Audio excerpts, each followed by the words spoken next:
Tariffs were meant to protect American auto jobs, to keep factories humming and workers secure in their livelihoods. The idea was simple: make it harder for foreign-made cars and parts to compete, and American industry would thrive. But in today's interconnected industry, the impact was immediate and messy.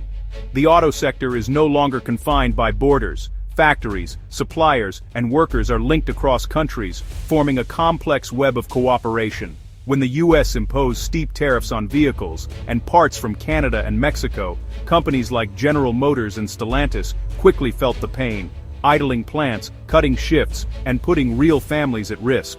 The ripple effects were felt in communities that depended on these jobs for their survival.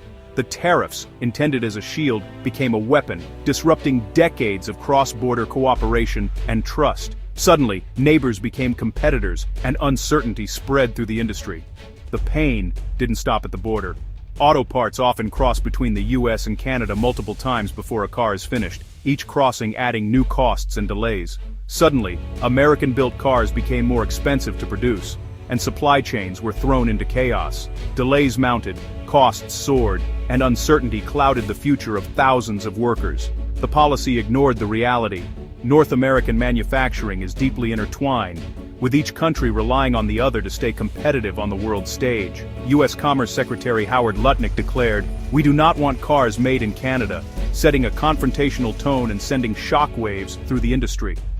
Former Canadian Prime Minister Mark Carney warned these protectionist moves threatened the region's global competitiveness, risking jobs and investment on both sides of the border. The tariffs weren't just a tax. They challenged the very business model that made North America an automotive powerhouse, built on collaboration and shared innovation. Instead of helping, the policy risked hurting everyone involved, from factory workers to executives and even consumers facing higher prices. The result? A high-stakes gamble where everyone stood to lose, and the stability of an entire industry was put on the line. The lesson was clear: in a connected industry, building walls can backfire, causing more harm than good and threatening the very jobs they were meant to protect. The fallout was swift, the consequences far-reaching, and the future of North American auto manufacturing suddenly uncertain.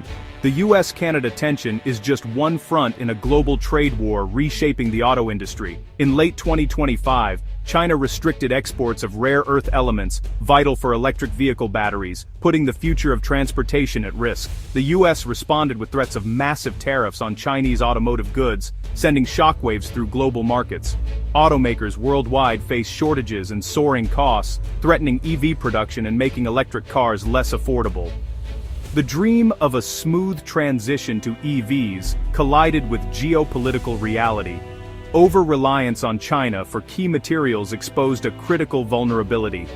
Now, countries like the US and Canada are rethinking supply chains, prioritizing reliability over cost. The new goal: build a resilient industrial base closer to home. The global chess match is forcing a fundamental shift in strategy. In this new era, security and partnership matter more than ever. Tariffs aren't new, and they've shaped trade for generations. In the 1960s, the US tried to shield its auto industry from imports, including those from Canada. The result?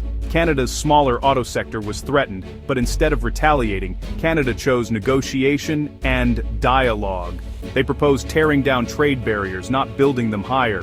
The idea: integrate the two markets for mutual benefit and shared growth. Canada argued that free flow of parts and vehicles would make both industries more competitive. The US, skeptical at first, eventually agreed to talks. This set the stage for a groundbreaking trade agreement. What began as protectionism led to a partnership that would transform North American auto manufacturing. Sometimes, opening doors works better than building walls. In 1965, the Auto Pact was signed, eliminating tariffs on cars and auto parts traded between the US and Canada.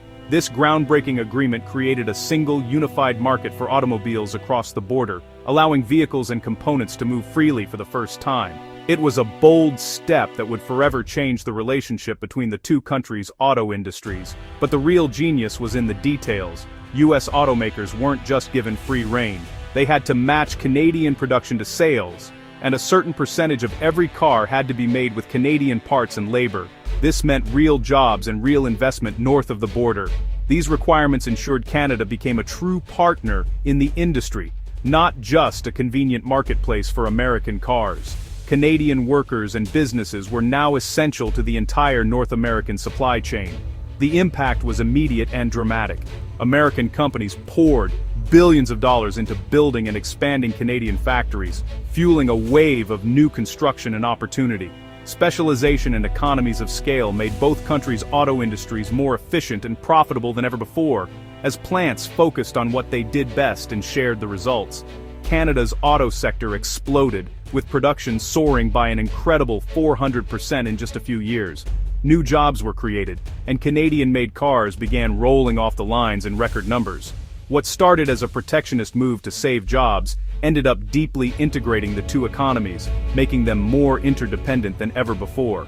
The Auto Pact transformed Canada into a global manufacturing leader, exporting cars and parts around the world, and putting Canadian innovation on the map.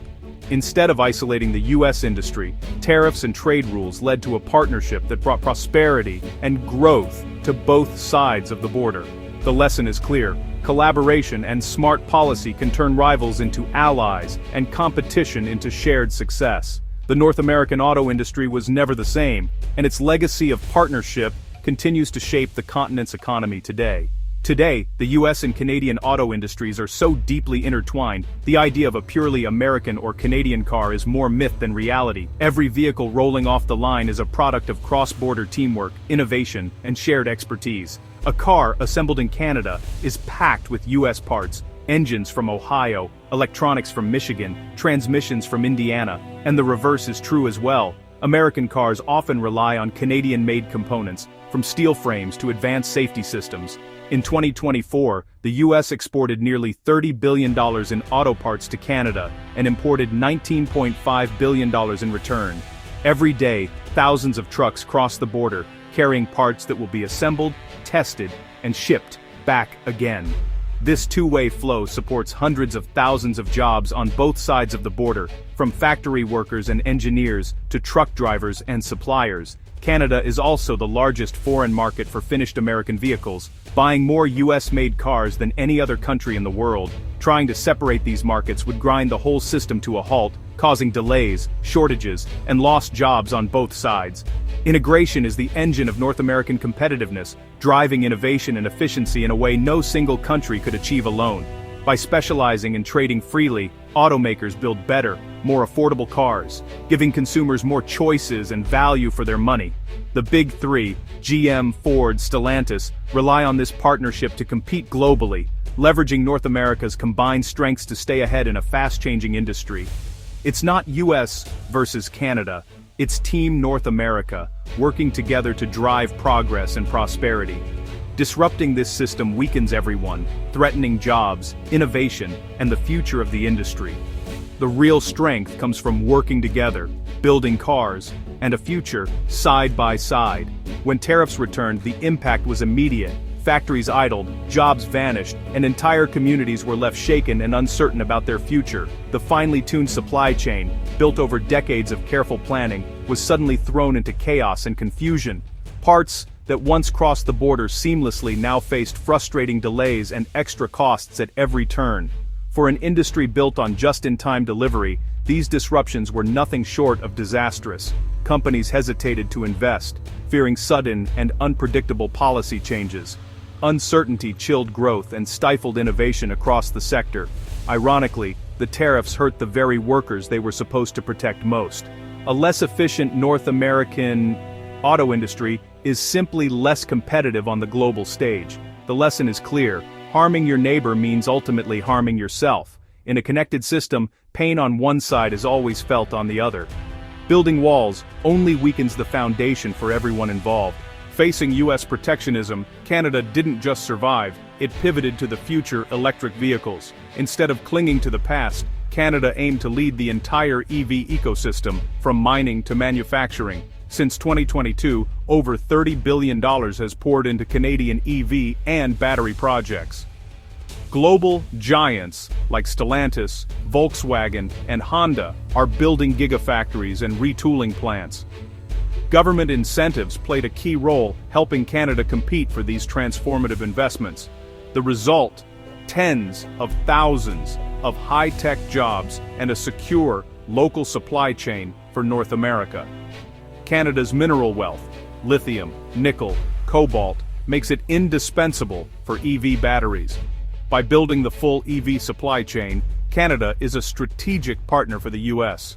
In a world of trade wars, a reliable neighbor is a huge advantage. The Green Revolution is a team effort, and Canada is leading the charge.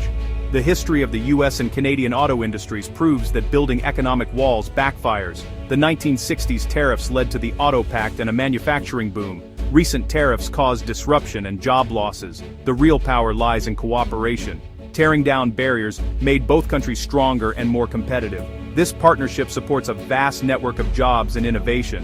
As the world shifts to electric vehicles, collaboration is more vital than ever. Canada's rise as an EV leader is an asset, not a threat, to the US. A secure North American supply chain makes the region resilient in a volatile world.